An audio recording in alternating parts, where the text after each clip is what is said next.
Jiko lawi indak baria, boleh diukur bara dalamnya. Jiko disabui suku Jamba, boleh didanga asa mulonyo. Suku Jamba adalah salah satu klan atau marga gadang di Minangkabau. Suku Jamba adalah rombongan pengembara dan dipimpin Campo atau harimau Campo, dan datang dari Tiongkok, Campa dan Siam. Suku Jamba bukan merupakan pecahan dari suku Koto Piliang dan Bodi Caniago.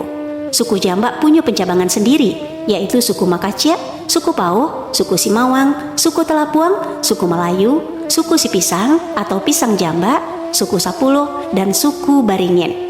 Kebiasaan suku Jamba diantaranya hidup bakalompok sesama orang Jamba.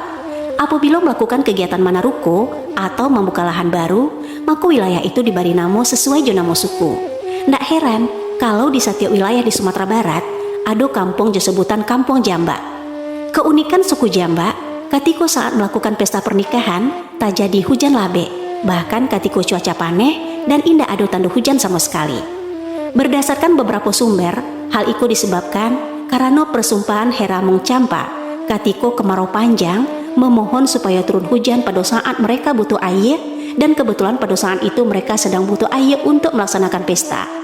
Selain itu, suku Jamba juga memiliki kebiasaan hidup bakalompok atau hidup basamo.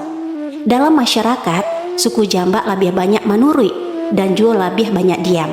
Artinya, suku Jamba orangnya indah neko-neko.